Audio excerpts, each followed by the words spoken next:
Make no mistake, the people you choose to let into your life directly impact who you are and what you can achieve.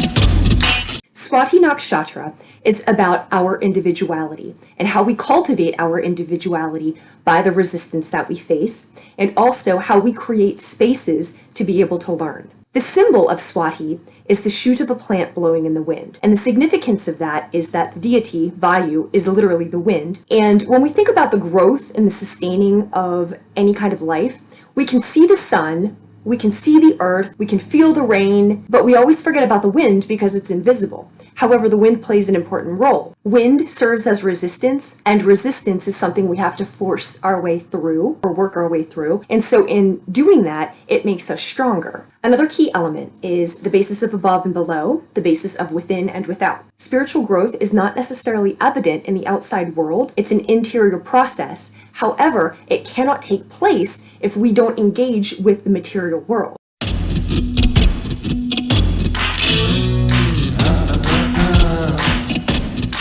The energy of Swati is about growth and learning, and the energy understands that you can't do that without engaging in the material plane. So here are some ways that Swati expresses itself. The first characteristic is being very childlike. As an example, Montessori schools and Waldorf method give children a nurturing atmosphere and let them learn through imagination. So they create a safe space. In the same way, Swati natives will see the world as a place full of toys, and a place of imagination, and a place of play. So one of the ways that space is created is in this childlike atmosphere to be able to cultivate learning through imagination.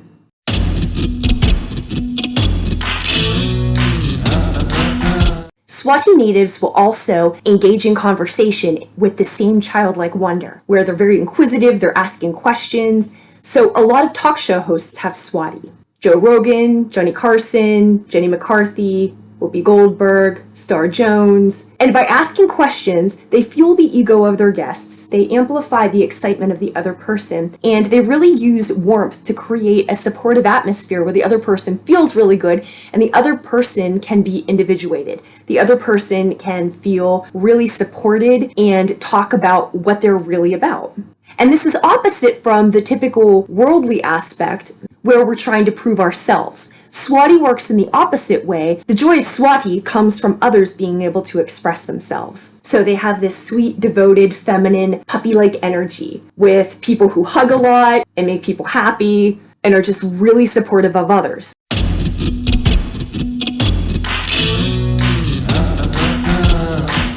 So when Swati natives are so immersed in another person and talking with another person, it almost becomes like they're hypnotized, almost like they're drunk or they're high or something like this, because Swati uses yin energy, and yin energy is very expansive. So you'll notice Swati natives have big eyes, like Rahu eyes. And what this is inviting the other person to tell you more, to be themselves, to really open up. But yin is this expansive energy that people do drugs to also feel. And because the Swati natives are so gentle and childlike and happy and supportive and excitable, it almost seems like they're on a substance. And then interestingly, a lot of Swati natives are on substance. In fact, some natives are known for it. It's just one of the characteristics of them. Now with drug use, one of the things that, especially smoking marijuana, that it's known for is an intense focus on your surroundings, or an intense focus on just what's in front of you.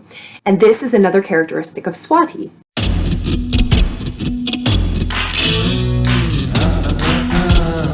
Swati is obsessed with material harmony. It's the most balanced and stable stage of Rahu, and Rahu being the yin energy, the projection of consciousness into Libra, beautiful things, so naturally lends itself to fashion.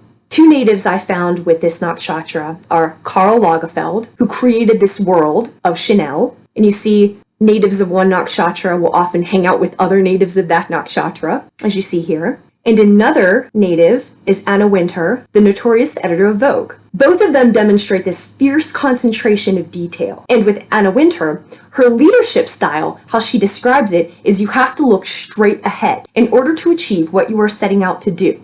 You can't look to the right, you can't look to the left, you can't be wondering what other people are doing, you can't be wondering what other people are saying. You have to remain intensely focused on your goal. And this is her leadership style, which again, as a woman, is not particularly well regarded, but it really demonstrates the SWATI. So imagine if somebody smoking weed is very, very intensely focused on something right in front of them. She focuses that onto her work. And it's the same with Karl Lagerfeld. They focus it onto their work, and then they can project this and amplify their energy into building an empire, into building a world. SWATI native Joe Rogan also talks about this and the intense focus that it requires to become successful. And he too is another person who is able to focus on and amplify his career. He's just not another person who does podcasts. He is the person who does podcasts. He's the preeminent in his space. And this is what SWATI does. Now, it's often said that somebody who focuses so hard and is so individuated, we consider them self-centered because they're only concerned with themselves. And that is exactly what this energy is, very self-centered. Imagine what this looks like, though, in a spiritual sense. Even focus on the mundane. Focus on anything. Direct, incredible focus on something is what cultivates a practice and is what cultivates devotion. And so those skills and that dedication that we can get from cultivating some effort continuously and directing our focus to something on the material plane, those are spiritual skills.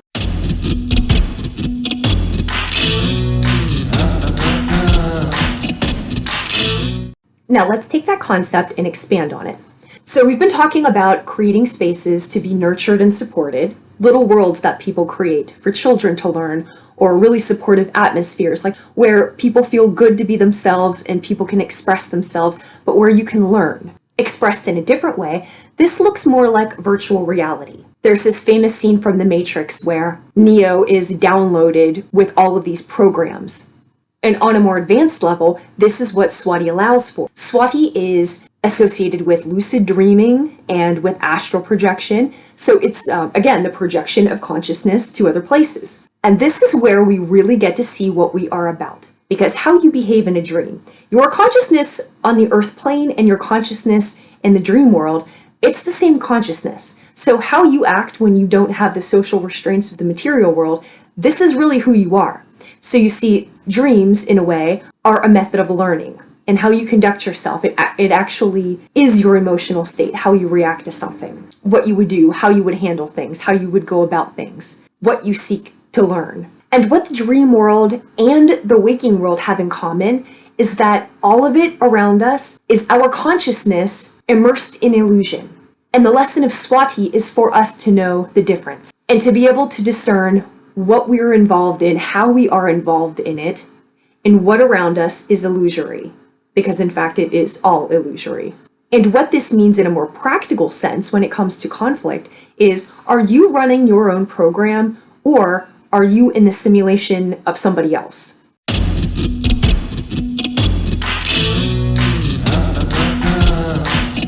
And here's the lesson of SWATI. Maya is illusion, and we are immersed in illusion. Remember back at the beginning, we're talking about wind. Illusion and wind are quite comparable because they are the resistance that we face. There's this new agey idea right now that your brain can be rewired and somehow that will fix you.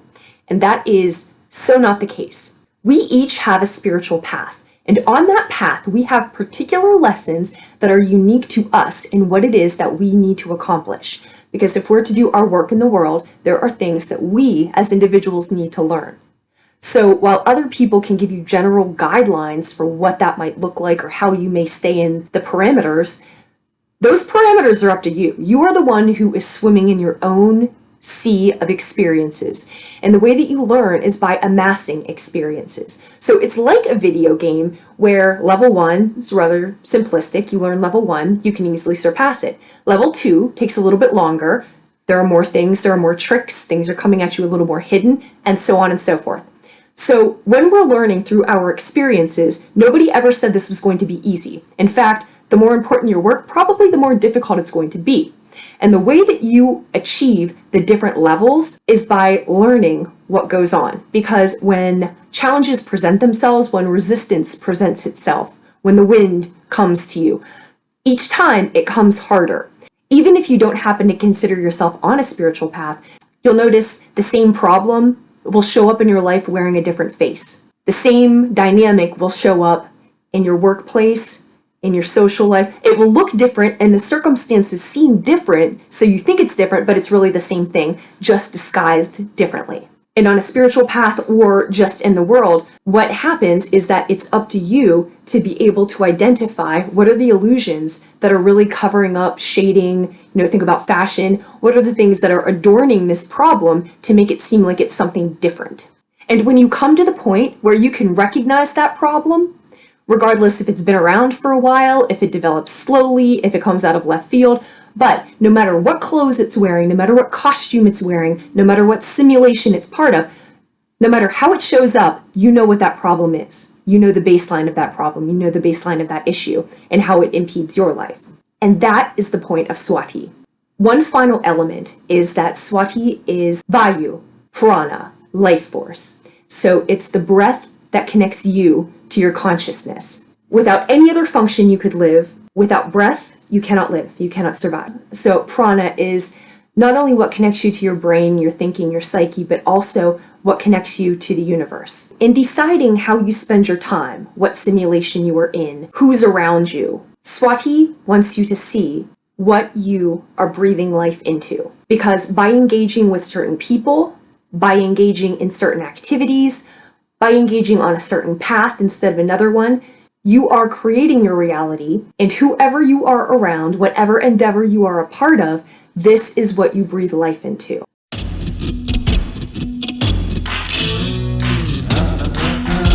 Libra, sun, moon, and rising. This full moon energy is happening in your first house, and the first house has to do with self.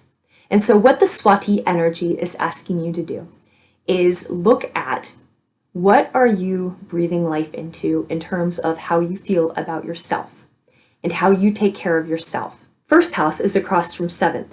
So seventh has to do with your partnerships. And way too often, we derive our own sense of self from who we are partnering with. So this can look a few different ways. So the full moon is asking you to look at how you are going about your own individual self, how you are developing yourself, how you are stepping out into the world. So you're going to have to look at who are you partnering with, and this is who you do business with. This is also who is your intimate partner, your close one-on-one relationships. Who do you let around you? Because who you let around you absolutely affects you, absolutely affects how you are, how you see yourself, because you do become who you are around. So what you humor, what you let into your life, that becomes you. You become that.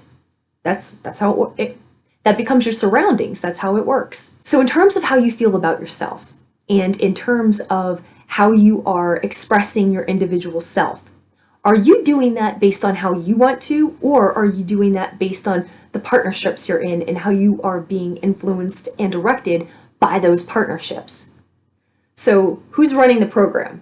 Is it you who's running the simulation? Is it you, are you on your own program? Or are you immersed in the expectations of others and that's how you're conducting yourself? Because if that's the case, you're in someone else's simulation. You're not running your own program. So what this new moon is asking you to look at, we'll review. Again, what are you breathing life into in terms of how you're doing things? Does it have to do with you, or does it have to do with your partnerships or something external, right? Whose program are you in, and who's directing your activities, who's running your life? And then the third action is, if you are immersed in someone else's opinions, if you're immersed in someone else's expectations, if your actions are directed by what that partnership looks like to you, and you hold these partnerships in higher regard than you hold yourself, and you're betraying self for partners, it could look like any of these variations, right? But any of these variations indicate that partnership is more important than self. And that's not what the energy says. That's not, your individual consciousness is individual. It's not part of something else. It's part of the collective, but it's not attached to something else. It's individual. So what are you breathing life into? Whose simulation are you in? Yours or someone else's? And third, if you are in someone else's simulation,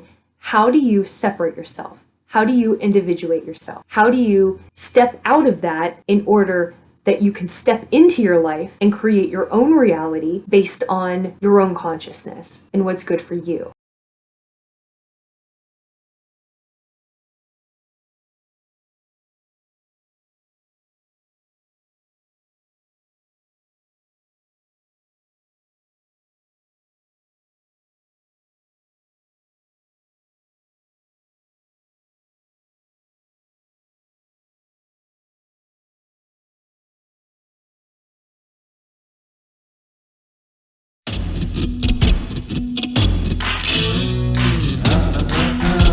This full moon chart is all about being careful who you surround yourself with. In the chart itself, the moon is right on the line of 10th and 11th house.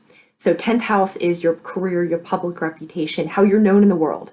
And your 11th house are your friends, your networks, and your associations. So who you are around and kind of what you're going to be known for. And it's opposing a ton of planets in the 5th house. So you have Sun, Mercury, Venus, and Uranus. So what you're paying attention to, how you're thinking, how you're expressing yourself, what you're loving. 5th house is what you bring into the world, your creative endeavors. And it's in SWATI Nakshatra, which actually, like, the symbol for Bharani is actually a vagina. So it's birthing, like, it's really what you're bringing into the world.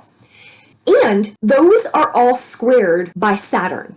So it means whatever structures you were doing, whatever you were, this indicates attachments. So whatever structures you were used to doing, how you were used to going about things, thinking about things, talking about things, what you're trying to bring into the world is going to require a change. And what the moon energy is doing, because the moon, a full moon only reflects back the light that is currently there. And so what this moon is saying is, look at who you are around and what you're putting out into the world, what you want your public reputation to be, who you are attaching yourself with, because that is going to affect what you create. Make no mistake, the people you are around, the activities, the endeavors you align yourself with, this is what you become. The chart ascendant is in Jyeshta, and Jyeshta is about maneuvering. Jyeshta is, remember from the last video, it's the opposite of Revati, where Revati is very nurturing energy. In Revati, the way to gain power is to nurture, to care for animals and children and drink milk. Not in Jyeshta. In Jyeshta, the way to gain power is by manipulation, by political maneuvering, by lies, by working in the shadows. So this is what the chart is about. This is not an easygoing chart. This chart is saying pay very close attention because something isn't right. Pay very close attention to who you are around and what is going on, because what you're going to be known for or what's possibly going to interfere with you, that's going to affect what you're able to bring into the world. This video has some cards with it. All right, the first one, the Two of Swords. It means that you have a decision that you're facing. The Two of Wands, you have worked very hard to get where you are. You know what you're doing, and you've worked really hard to establish it, and you might need a rest, but you've really set up the groundwork. The Ten of Wands, this is about a burden that you're carrying. But with the Ten of Wands, something has happened where you'll no longer carry that burden. Although you can be hurt by something, you can be betrayed by people, but it will be the last time. The 10, the completion. So whatever decision you're facing, you've worked hard, you're still set up, and don't be afraid of the end of something because it can't hurt you anymore. When you put down this load, all that happens is that you have more energy to move forward. On a final note, if you feel like doing a ritual this time, a good ritual would involve fire. Whatever ritual you decide to do, there are two elements that cannot be contaminated. That's ether and fire. And as we are stepping into this Vedic New Year, and as we are stepping into the future of our endeavors, and stepping forward with all the work that we've done to begin to create something, it's the perfect time to decide what you're no longer breathing life into, severing your ties to that simulation, and stepping forward.